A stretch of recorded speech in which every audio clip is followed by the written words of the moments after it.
Né?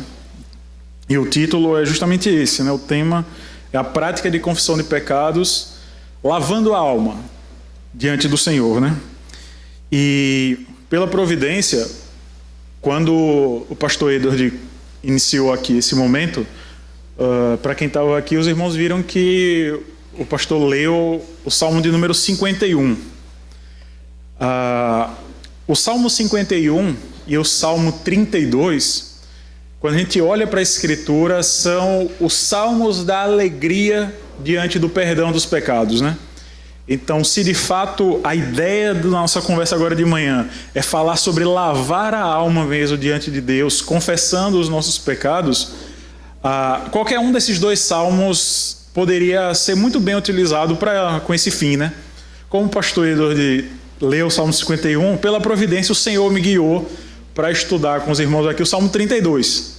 Então vamos abrir nesse Salmo, Salmo de número 32. A gente vai ler esse Salmo e a gente vai conversar um pouquinho sobre ele, para a gente ver como de fato essa prática, a gente está falando, os irmãos estão, o intuito do acampamento é justamente falar de práticas, de coisas que devem estar no nosso dia a dia. Então seria como um cotidiano do cristão. O que nós cotidianamente temos que ter ou temos que de fato praticar? Ontem à noite os irmãos falaram aqui conversaram aqui sobre a prática do contentamento, que é algo que realmente nós como cristãos devemos buscar nos contentar em Deus. Hoje, agora de manhã, a gente vai falar sobre isso, que é a prática da confissão de pecados.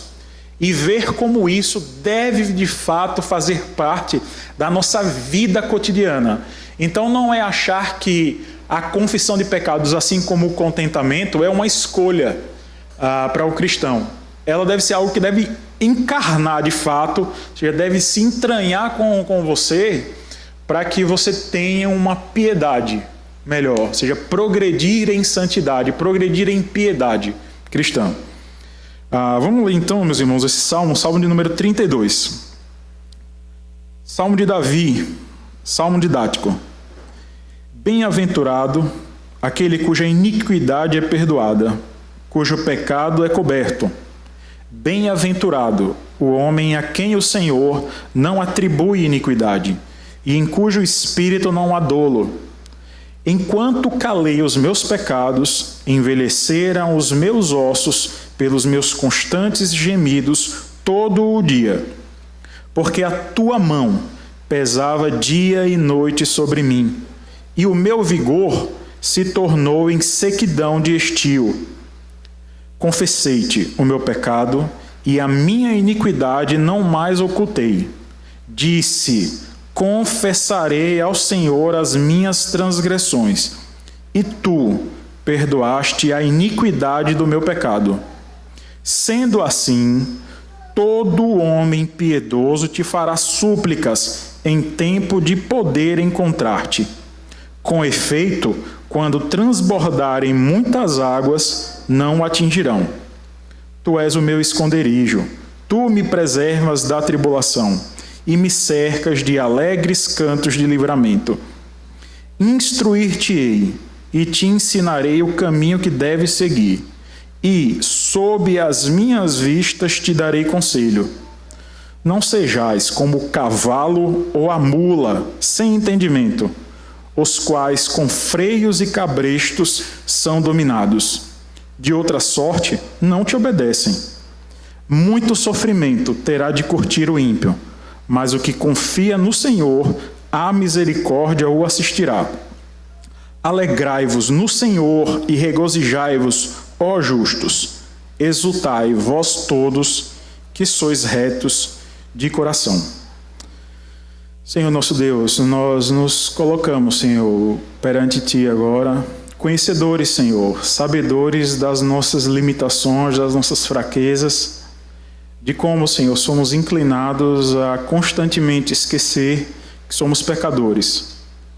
Nos achamos justos, Senhor, por nós mesmos, e na nossa iniquidade, Senhor, permanecemos muitas vezes. Te pedimos, Senhor, que Tu nos ajude Nos dá, Senhor, santo temor perante a Tua palavra. Não faz, Senhor, com que estejamos aqui simplesmente por estar. Retira de nós, Senhor, toda desatenção, toda desconsideração, Senhor, com a palavra de Deus, a Tua palavra, Senhor.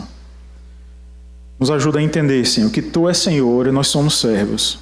Tu fala, Senhor, e nós obedecemos. Nos ajuda nisso, Senhor. E nos dá a alegria de sermos justos em Cristo, apenas. E é no nome dele, Senhor, o Teu Filho amado, o perfeito homem, que nós te oramos. Amém. Irmãos, assim como o Salmo 51, os comentaristas entendem que o Salmo 32 ele é escrito por Davi justamente no contexto do pecado que ele comete contra o Senhor, quando adultera com Batseba e quando assassina Urias. No Salmo 51 isso é muito claro, porque no próprio Salmo, na epígrafe do Salmo, se os irmãos forem para lá rapidinho, na própria epígrafe do Salmo, que muitos comentaristas entendem que faz parte do próprio Salmo, essa partezinha em itálico aí, por isso eu entendo dessa forma, é por isso que eu li, de Davi, Salmo didático, porque eu entendo que isso faz parte do Salmo também, mas no Salmo 51, se os irmãos forem ler, fica claro isso. Ao mestre de canto, Salmo de Davi, quando o profeta Natã veio ter com ele, depois de haver ele possuído Batseba. Então, no Salmo 51, não há qualquer dúvida de que realmente essa oração que Davi faz é uma oração quando tem o seu pecado confrontado pelo profeta Natã. No Salmo 32 isso não fica explícito, mas a maioria dos comentaristas concorda que de fato é um salmo escrito nesse mesmo contexto. Davi sendo confrontado por Deus por meio do profeta Natã, se reconhece pecador, vê que de fato pecou contra Deus e perante os homens, perante Batseba e também com Urias e todo o seu exército e todos os homens que foram assassinados por ele por causa desse pecado dele, quando ele tenta esconder o pecado, que esse Salmo 32 também nasce nesse contexto. Se os irmãos depois, nas práticas devocionais de hoje à tarde, quiserem, podem ler os capítulos 11 e 12 da segunda carta, do segundo livro de Samuel, e os irmãos vão perceber lá toda essa história, como isso tudo se desenrola, como Davi olha para Batseba, a deseja, a estupra, é isso que Davi faz, Davi estupra Batseba, e depois ele planeja a morte de Urias. Primeiro, tenta fazer com que Urias ele coabite com a esposa para poder esconder, porque com medo de que ela tiver, já sabendo, que provavelmente ela teria concebido. Então, nesse contexto como um todo, Davi tenta esconder, e tentando esconder, ele mata Urias, e não só Urias, mas todos aqueles homens que ele mandou ir para o muro da cidade, para ser flechado. Então, ele passa, os irmãos vão ver lá também quando lerem esses dois capítulos de 2 Samuel, vão ver que Davi passa um tempo grande endurecido, com o coração endurecido perante a Deus, nesse pecado, tentando esconder esse pecado, e só depois é que Natã vem com a palavra de Deus, em nome de Deus, vem falar para Davi a respeito do seu pecado, e ele, como um crente que ele se entrega a Deus e confessa os seus pecados. Essa confissão, se os irmãos juntarem o Salmo 51 e o Salmo 32, nos parece, na opinião dos comentaristas também, parece que há uma ordem cronológica nessa confissão. Se os irmãos forem perceber, no Salmo 51, o tom é um tom bem mais triste. Se os irmãos forem ler o Salmo 51, o Salmo 32, nessa ordem, vocês vão perceber que o Salmo 51 tem um tom muito triste, que é o que de fato o pecado deve provocar em nós, é tristeza. Nós não devemos ficar alegres. Eu não sei se os irmãos já perceberam como vários crentes, e muitas vezes nós, por sermos crentes e filhos de Adão, por termos a natureza de Adão, não sei quantos irmãos aqui já perceberam como muitas vezes a gente conta com orgulho um pecado nosso do passado. Então, está falando de um dado pecado, ou seja, é como se a gente estivesse confessando aquele nosso pecado para um outro irmão e começa a dar risada. O pecado não é para ser olhado com alegria. No tom do Salmo 51, se nós fôssemos confessar a outros irmãos uma prática nossa, antiga do passado, uma prática pecaminosa, aquilo deveria provocar em nós tristeza, choro e não alegria.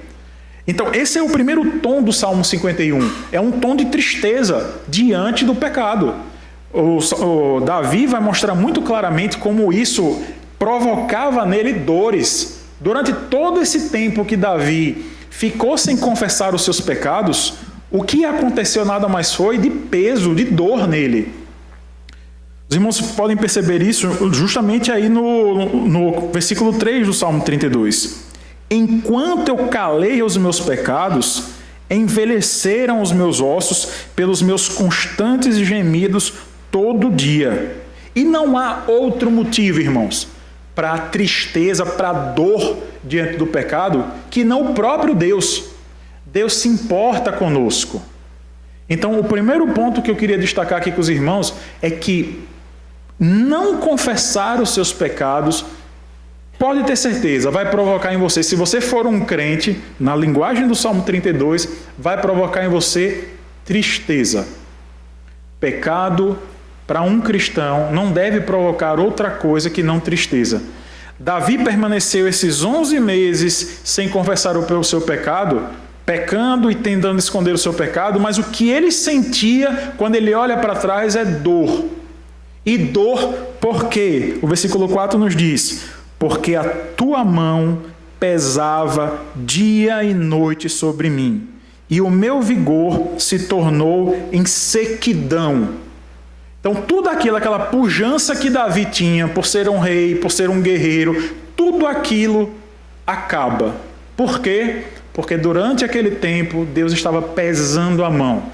A imagem que Davi passa no Salmo 51, se os irmãos forem olhar, é que os ossos dele estavam sendo esmagados. É como se Deus colocasse Davi dentro de um pilão. A imagem é essa, a imagem do Salmo. É como se Deus colocasse Davi dentro de um pilão e amassasse ele. Para quê, irmãos? Justamente para mostrar que Deus ama Davi. Irmãos, a tristeza diante do pecado só nos mostra o quanto Deus nos ama.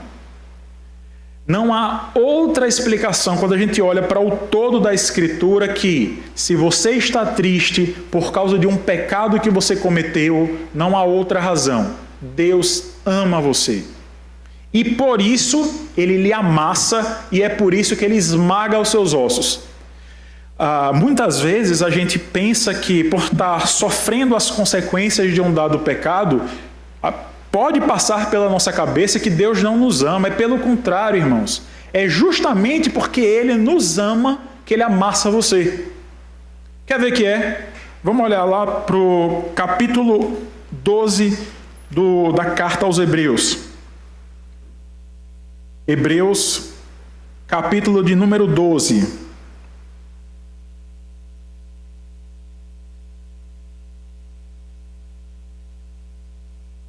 Hebreus, capítulo de número 12, a partir do verso 5.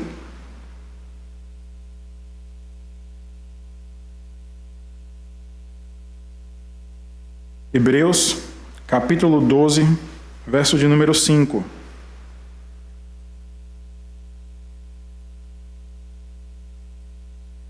Diz assim, na segunda parte, isso invocando um provérbio, o autor aos Hebreus diz assim: filho meu, não menosprezes a correção que vem do Senhor, não desmaies quando por ele és reprovado, porque o Senhor corrige a quem ama e açoita a todo filho a quem recebe. É para a disciplina que perseverais. Deus vos trata como filhos. Pois que filho há que o pai não corrige? E aí, no verso 11, o autor continua: toda disciplina, com efeito, no momento, não parece ser motivo de alegria, mas de tristeza. Ao depois, entretanto, produz fruto pacífico aos que têm sido por ela exercitado, fruto de justiça. Então, diante do pecado, irmãos, o primeiro ponto que a gente queria suscitar aqui para vocês é o seguinte: o pecado, diante de um pecado, e mais praticamente, quando os irmãos estiverem conversando com outros a respeito de práticas pecaminosas suas do passado, por exemplo, não se orgulhem disso, irmãos. Não se orgulhem disso.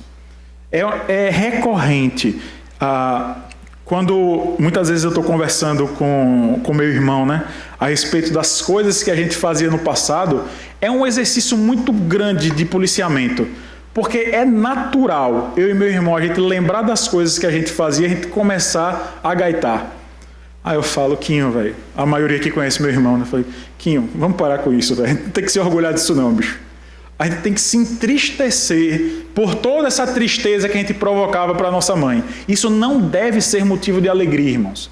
O pecado, e aí eu estou falando num exemplo específico, mas seja qual for, o pecado, por você ser filho de Deus, não deve provocar em você outra coisa que não tristeza.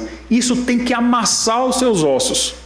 Se você passou por isso, o que o autor dos Hebreus fala é que isso deve produzir em você fruto de justiça. Não é orgulho pelo pecado, é um senso: eu fui perdoado por Deus, agora eu estou limpo disso. Você tem que contar aquilo para que as futuras gerações não mais façam isso. A gente vai falar disso hoje à noite. Então, a prática do pecado deve ser odiada por nós, porque isso desagrada ao nosso Pai. E uma vez que isso desagrada a Ele, uma vez que Ele te ama, Ele não vai fazer outra coisa a não ser, enquanto você não confessa, Ele vai lhe esmagar, Ele vai lhe açoitar. Mas isso por não outra coisa que não seja o amor que Ele tem por você. No próprio autor dos Hebreus, eu não li esse trecho, fala que se vocês não são disciplinados, pode ter certeza, vocês são bastardos. Ou seja, vocês são odiados, vocês são desconsiderados por Deus. Então, quando você percebe um pecador empedernido, endurecido, que não está nem aí para nada, e ele está livre das consequências do pecado dele, pode ter certeza, aquele é um odiado por Deus. Você, por estar sendo pisado, você é amado por Deus. A gente vive dias que os pais, por exemplo, o autor dos Hebreus usa a imagem dos pais porque essa era a imagem dos ouvintes dele. Mas essa ideia hoje em dia está tão deturpada que a gente perde a noção. Como é que um pai, antigamente, e é o contexto da carta aos Hebreus, como é que um pai que ama os seus filhos procede diante de um comportamento pecaminoso do filho? Dá beijinho? Dá, depois da disciplina. Ele ama o seu filho, ele quer corrigir o seu filho. Deus procede da mesma coisa, da mesma forma. Deus nos castiga, Deus nos açoita e está com seus braços abertos para nos abraçar quando a gente vem chorando. Observem como, aqueles que são mais velhos, né?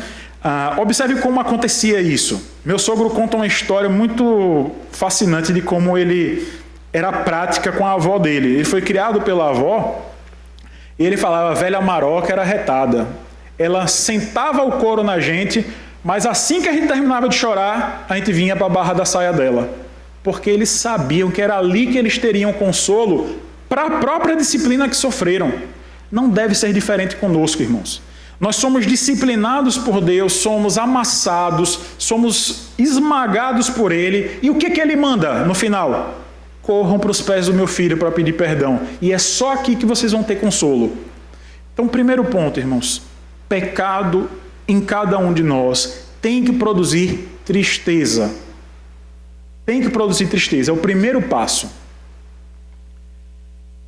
Mas logo depois, aí os irmãos vão falar: ih, rapaz, que discurso pesado. Não tem uma alegria, não? Tem, né? Tanto é que é assim que Davi começa o Salmo. O Salmo, eles têm uma estrutura bem peculiar. Eles já mostram a alegria antes e vai contando o que está acontecendo antes daquilo dali. Ele mostra o que aconteceu. Mas vamos prosseguir aqui. Então, primeiro ponto.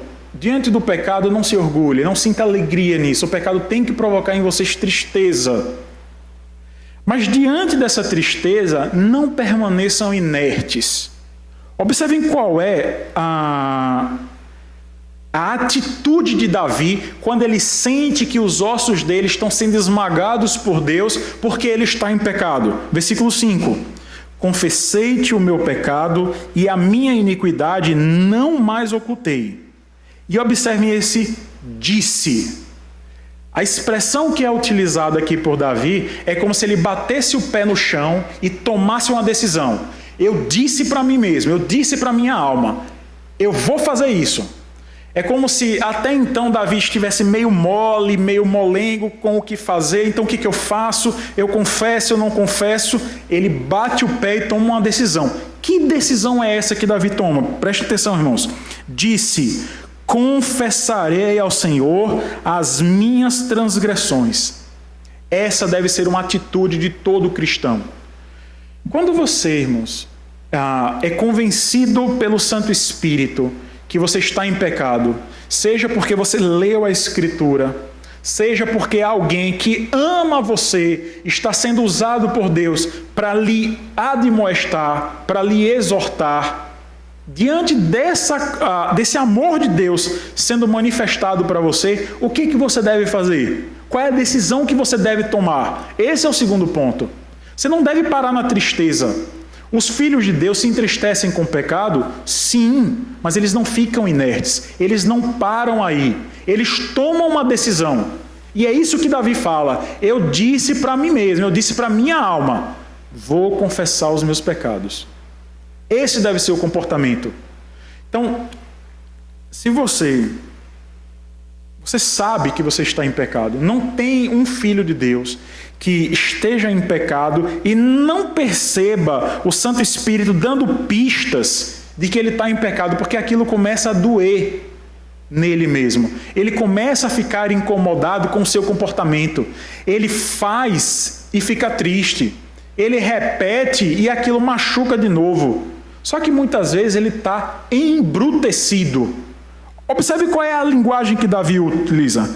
Não sejam como o quê? Lá no versículo 9. Não sejam como o quê? Cavalo ou mula. Quem viveu no ambiente rural aqui ou já viu, sabe que um jegue, uma mula, quando empaca, sai fácil? Não sai. Essa é a figura que Davi está falando. Olha, vocês estão em pecado, vocês estão como mulas, como animais irracionais, que quando empaca, não sai de outro jeito. Mas Deus te ama tanto que o que ele faz? Ele coloca em você freios e cabrestos. Irmãos, a linguagem desse Salmo 32 ela é tão rica, ela é tão bonita, que até quando a gente vê discurso tão duro como esse, a gente vê o quanto Deus nos ama. É você endurecido, virando os seus olhos para o inferno. Eu quero andar para aquele lugar. Inferno, aquele lugar é muito legal, eu quero ir para ali. Deus ama você e ele fala: não, você não vai para ali não. Ele coloca o arreio em você, coloca um estribo, esqueci o nome, na sua boca, ele coloca uma argola no seu nariz e fala: não, você não vai por ali não, você vai por aqui. E lhe converte os seus caminhos. Ele vê que você está indo para o caminho de perdição e ele fala: não, você é meu filho, você acha que você vai se perder? Eu escolhi você desde toda a eternidade. Eu matei o meu filho, esmaguei o meu filho por você. Você acha que você vai para o inferno? Você não vai não. E puxa você. Isso é amor, irmãos. Isso é demonstração de amor.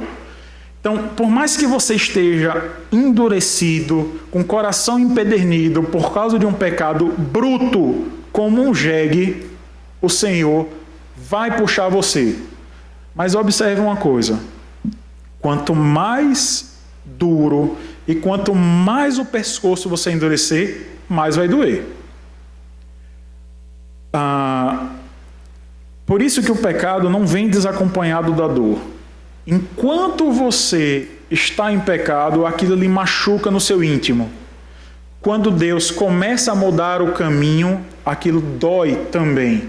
porque você vai ter que abandonar pecados que já estão domesticados, pecados que já são muito queridos para você, já estão no seu íntimo, e Deus não quer isso para você. Então ele, nesse processo de conversão, de mudar o seu caminho, isso vai doer. Isso vai doer na sua boca, isso vai doer no seu nariz, isso vai doer dentro de você.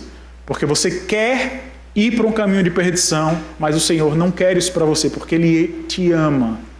O discurso, de novo, do Salmo 32 é um discurso duro, mas é um discurso duro de amor, porque o Senhor quer que você tome uma decisão. E que decisão é essa?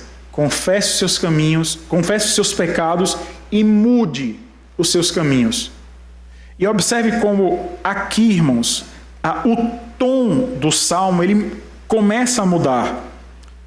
Depois que você toma a decisão e você diz para você mesmo, disse, confessarei ao Senhor as minhas transgressões. Observe, meus irmãos, que o Senhor, Ele é o melhor pai que existe. Aqueles que são pais aqui já devem ter percebido no seu próprio comportamento como nós somos. Seu filho faz algo contra você. Você disciplina o seu filho e ele reconhece que está errado e vem para você e fala, papai, desculpa. Nós somos tão ruins, irmãos, que muitas vezes a gente está com tanta raiva daquela situação que no nosso íntimo a gente perdoa o nosso filho? Não. Muitas vezes até fala, sai de perto, menino. Mas o Senhor não é assim. Quando nós, de fato, nos convertemos dos nossos maus caminhos, o Senhor é pronto em perdoar. Ele não guarda, irmãos, um fiozinho de mágoa, um fiozinho de rancor. O Senhor não é assim. Nós somos assim, enquanto pais. Mas o Senhor, o que o Senhor faz na mesma hora? Quando Davi disse para ele mesmo, eu vou confessar ao Senhor as minhas transgressões, o que o Senhor faz na hora? E tu perdoaste a iniquidade do meu pecado. Observe, irmãos, como o tom do Salmo vai mudar daqui para frente. Observem. Sendo assim, o que Davi faz? Davi, vendo que isso é uma maravilha, que permanecer no pecado só causa para ele dor, só causa para ele transtorno, e que o Senhor é pronto em perdoar e que não guarda um pingo de rancor. O que Davi fala na mesma hora? Quando você ganha algo muito bom, muito bom, o que você tenta fazer na mesma hora com todas as pessoas que você ama? Tenta compartilhar, né? Fala, rapaz, imagine que você está sofrendo de um dado mal, de uma doença, e você descobre um remédio que é milagroso, um chá. Chá é retado para fazer isso. De tempos em tempos tem um chá que é o chá da vez, né? E aí, quando você descobre aquele chá, o que você faz? Fala para todo mundo, né? Não, rapaz, chá de carqueja é ótimo para isso, é ótimo para aquilo. Esse é o comportamento de Davi aqui. E esse deve ser o nosso comportamento. Nós nos entristecemos, ficamos oprimidos por Deus por causa do nosso pecado, tomamos a decisão de pedir perdão e o Senhor na hora nos perdoa e nos recebe em seus braços. O que a gente faz é o que a gente deve fazer é o que Davi faz na mesma hora. Sendo assim, versículo 6, todo homem piedoso te fará súplicas em tempo de poder encontrar-te. Com efeito, quando transbordarem muitas águas, não vão atingir esse homem. Davi, meus irmãos, não se contém de alegria diante do perdão de Deus. O que ele faz na hora é irromper em alegria e proclamar para todo mundo, vocês que são piedosos, ou seja, vocês que não são impiedosos, que diante da exortação, da admoestação do Senhor, entendem que não devem permanecer no pecado, façam isso também. Todo homem piedoso te fará súplicas em tempo de poder te encontrar. Todo tempo, meus irmãos, que nós temos diante de Deus, enquanto estivermos vivos, é tempo. É o tempo de encontrar. Então, eu tinha uma prática horrível. Como eu fui sempre muito moldado, né, a orar de manhã quando acordo e orar à noite antes de dormir, a gente vai falar um pouquinho disso hoje à noite também, eu ficava pensando que, não, eu posso guardar essa minha confissão de pecados para depois. Eu cometi algo errado durante o dia e falo, não, de noite eu oro. Não, irmãos, o tempo de encontrar a Deus é em todo momento. Quando o pastor, no domingo, na época do carnaval, pregou sobre a oração, né? Orar sem cessar em todo tempo, ele falou sobre a oração de confissão de pecados. Todo tempo é tempo. Orar sem cessar também inclui a oração de confissão de pecados. Você cometeu um pecado, na hora a sua consciência que está cativa à palavra, está sendo usado pelo Santo Espírito te acusando, o que você tem que fazer ali na hora? Senhor, me perdoa. Me perdoa. Porque agora é o tempo de te encontrar. Todo homem piedoso te fará súplicas em tempo de poder encontrar-te. O tempo é criado pelo Senhor ali. Ele te convenceu do seu pecado? Sim. Não tem outra coisa que você tem que fazer. Confesse, na hora. E fique alegre, porque ele te perdoou. Ali, na hora. Não cabe mais tristeza. Davi aqui já está irrompendo em alegria. Por quê? Porque ele sabe que o pai dele o perdoou. A tristeza vem antes. Eita, cometi um pecado contra o meu Senhor. Senhor, me perdoa. E muito obrigado. Você já irrompe em alegria, porque sabe que o seu Senhor te perdoou. Ele não é um pai rancoroso. Ele é o melhor pai que existe. Ele é o seu pai. Mas Davi não para por aí, ele continua. Ele disse que, com efeito, no finalzinho do verso 6, quando transbordarem muitas águas, esse homem que confessa os pecados, ele não vai ser atingido. E por que é que ele não é atingido? É porque ele é autossuficiente em si mesmo? Não. Porque ele correu para quem? Para o pai dele. Observe que Davi fala, no versículo 7, Tu és o meu esconderijo. Tu me preservas da tribulação e me cercas de alegres cantos de livramento. Então, irmãos, não pensem de outra forma quanto à prática da confissão de pecados.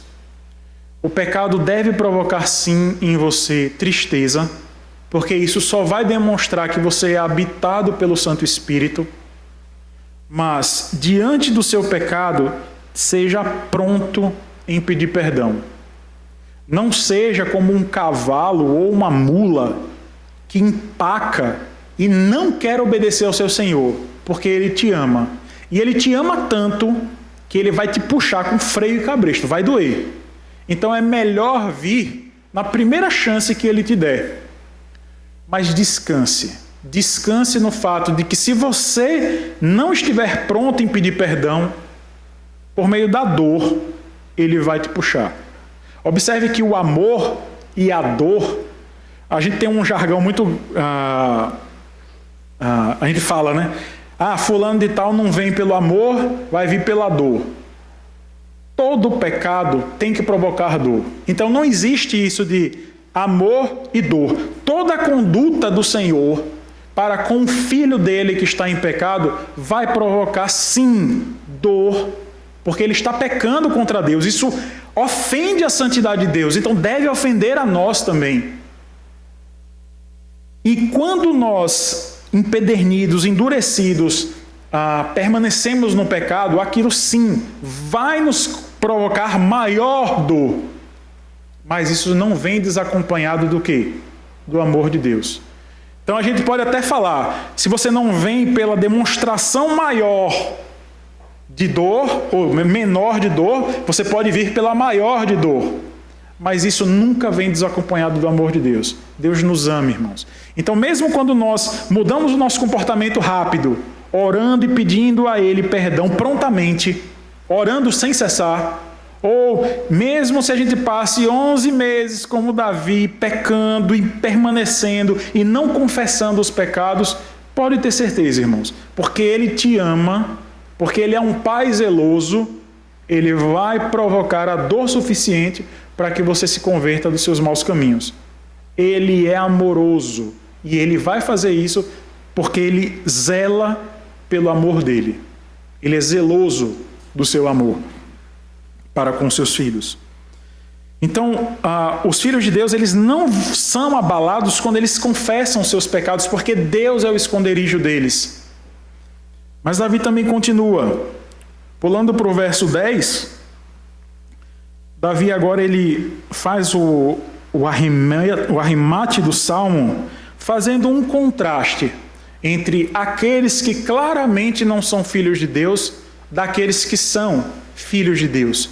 Davi, como em muitos dos salmos, como é no Salmo 1, por exemplo, traça um paralelo muito claro entre aqueles que, diante da santidade de Deus, amolecem e se moldam, se comportam de fato como trigo, e aqueles que, diante da palavra de Deus, da lei de Deus, da santidade de Deus, permanecem como joio, duros. O vento bate e eles não balançam.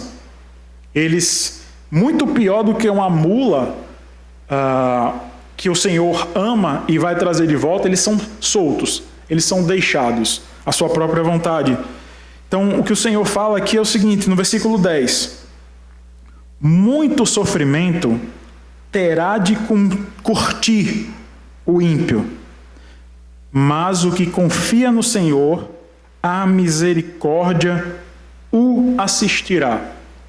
O paralelo aqui é muito claro, irmãos. Davi é muito direto em dizer aqui que o ímpio pode esperar. Você está livre, você está solto para você fazer o que você quiser, porque Deus não te ama. Deus não te ama e Ele não vai fazer nada para você mudar o seu caminho. Porque se Ele quiser, Ele bota. Se Ele quiser, Ele converte você dos seus maus caminhos. O chamado dele é eficaz. Mas se você permanece impiedoso, impenitente diante da acusação do seu pecado, pode ter certeza, ímpio, você ainda vai curtir muito sofrimento. E muitas vezes a gente acha que a linguagem de Davi aqui está restrita, ou melhor, está aplicada temporalmente. Pode sim, de fato, muitos ímpios colhem as consequências dos seus pecados aqui, no tempo. Mas a gente sabe que, mais do que um sofrimento de 10, 15 anos aqui, um sofrimento eterno, estando em um estado em que não há qualquer graça de Deus para sustentar, isso sim é o sofrimento que o ímpio vai curtir. Então, nós, cristãos, diante do que Deus mostra claramente na sua palavra, não devemos continuar a nos rebelar contra o Senhor. O nosso comportamento deve ser um comportamento de decisão. Eu vou confessar os meus pecados diante do Senhor, porque eu sei que Ele está pronto para me perdoar. Nós também temos um outro mau costume de querer ser mais justos do que Deus. Deus é o supremo juiz. Não há outro mais justo e santo do que Ele. Mas quantas vezes os irmãos já viram pessoas que, diante da acusação do seu pecado, não se perdoam? Ou seja, permanecem mastigando aquele pecado e se entristecendo. Não é mais a mão do Senhor amassando ele, é Ele próprio. Porque o Senhor amassa até que você se arrependa. Você se arrependeu? Sim. O que você deve fazer? Qual é a sua decisão? Ir para Deus na hora. Senhor, me perdoa. E o que o Senhor faz de pronto? E tu perdoaste a iniquidade do meu pecado. Observem que essa linguagem aqui do versículo 5, do finalzinho, disse, confessarei ao Senhor as minhas transgressões. Esse ponto e vírgula aqui, muitas vezes no hebraico, é para separar uma frase que é em sequência. Então, observem assim, é como se eu falasse, eu estava com uma chave na mão e soltei, ela caiu. É a consequência clara e pronta. O que o salmista está dizendo aqui é como se ele estivesse dizendo assim, ó, eu decidi, Senhor, me perdoa. Aí o Senhor na hora fala, tu está perdoado. O Senhor não fica pensando, será que eu perdoo ou não ele? Ele te perdoa, porque não existe justiça em você. A justiça que existe é a de Cristo. Ele olha para o Filho dele, que está à destra dele, intercedendo por nós, e ele fala, não, esse cara é justo, porque a justiça dele é a justiça do meu filho.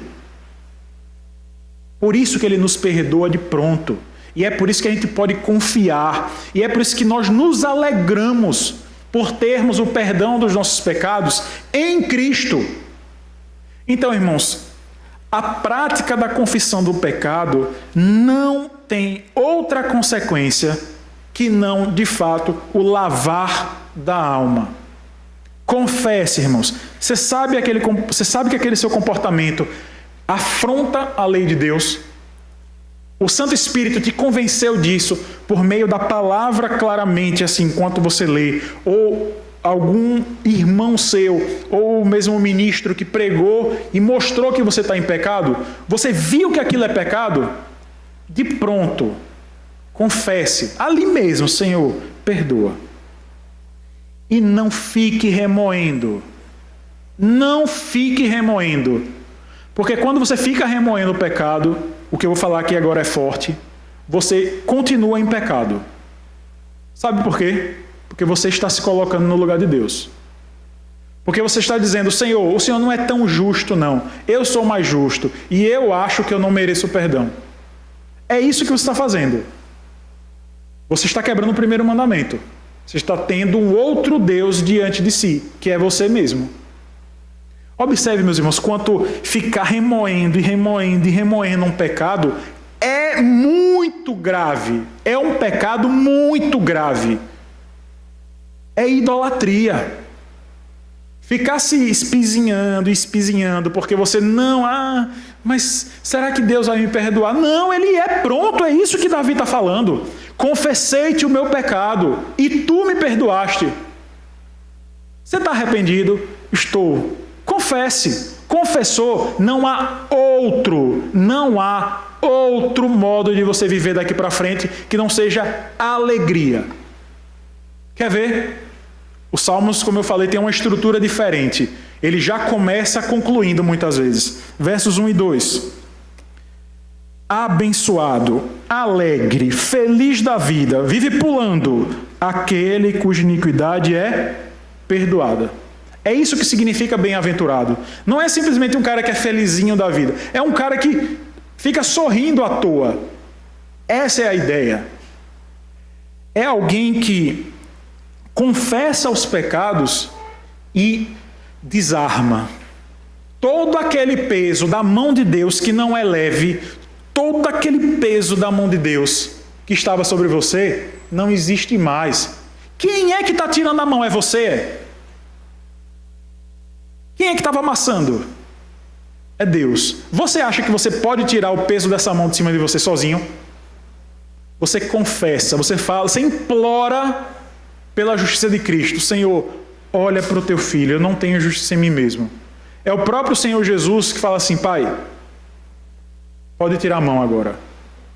Estou usando uma linguagem antropomórfica aqui. É o próprio Senhor Jesus Cristo que está intercedendo por nós. Como é que você pode dizer, não, Senhor, bota esse peso de novo aqui. O Senhor Jesus Cristo não sabe de nada. Meus irmãos, é um pecado muito grande. Você ficar remoendo pecados. Você tem que ficar alegre. Bem-aventurado aquele cuja iniquidade é perdoada e cujo pecado é coberto. Coberto com o quê? Com a justiça de Cristo. Essa é a linguagem. É com a justiça de Cristo que o seu pecado é coberto. Não é com sua própria justiça. É por isso que você não pode ficar remoendo o pecado. E Davi continua no versículo 2. Bem-aventurado o homem a quem o Senhor não atribui iniquidade e em cujo espírito não há dolo. Por que vocês acham, irmãos, que o Senhor não nos atribui iniquidade? É porque Ele olha para nós? Quem é que o Senhor, nosso Deus, enxerga quando Ele olha para os seus filhos? É para Cristo. É como se Cristo fosse é como não, né? Na teologia reformada, essa é a imagem. A justiça de Cristo nos cobre. As nossas vestes não são lavadas na nossa própria justiça ou no sangue de Calvino. É no sangue de Cristo. Deus olha para nós e não vê outro senão o próprio Filho dele. Nós somos cobertos com Cristo. Paulo diz isso, né? Tirem essa roupa e coloquem uma nova roupa lá em 2 Coríntios. Essa nova roupa é uma nova roupa de justiça. E não a justiça que você conquistou, mas que Cristo conquistou por você. Então, meus irmãos, primeiro ponto, pecado não deve provocar em você outro sentimento, enquanto você não pediu perdão, que não tristeza. Esse é o sentimento. Você viu que está sendo atacado por Deus no seu pecado, oprimido, amassado por Deus, açoitado, porque Ele te ama. Ele botou, quando você permanece endurecido, ele bota freio e cabresto na sua boca, porque você está se comportando como uma mula. Mas assim que Ele lhe puxa, que você sente que está errado, qual deve ser o seu comportamento? Qual deve ser a sua decisão? Como é que você deve bater o pé? Eu disse. Como é que o autor fala? Confessarei ao Senhor as minhas transgressões. E confirmos que Ele é pronto para te perdoar. E daí para frente, uma vez que você vai abandonar aquilo, o que você tem que fazer? Se alegrar. Observe que esse salmo, ele faz um contraste muito grande. A estrutura, porque é uma poesia hebraica, se a gente fosse escrever, a gente escreveria de outra forma, né? Mostraria todo aquele cenário triste e tudo mais, e a gente sendo espinzeado, e aí aos pouquinhos a transição para a alegria. Mas observe como esse salmo é lindo. Como é que ele começa? Ele bem-aventurado. Ele já mostra para você a alegria. Ele não mostra a tristeza primeiro. Ele mostra para você a alegria daqueles que são perdoados. Então é isso, irmãos. Eu espero que nesse tempinho que a gente passou aqui conversando, isso, claro, não há nada em mim que vai fazer vocês mudarem o comportamento, mas apenas o Santo Espírito. Mas que o Santo Espírito utilize essa nossa conversa para motivar os irmãos a terem uma vida prática, cotidiana, todo dia, e eu estou sendo repetitivo, e eu sou assim mesmo, que é para fixar. A confissão de pecados não deve ser uma escolha. Não é uma escolha dos filhos de Deus. É um dever, é uma prática que deve estar encarnada em nós.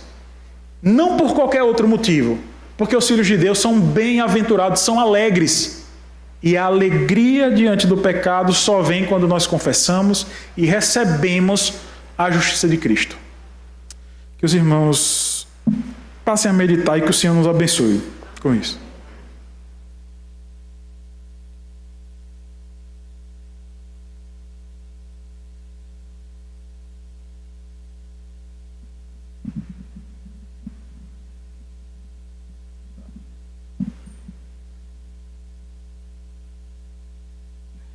Irmãos, vamos ter um tempo de oração.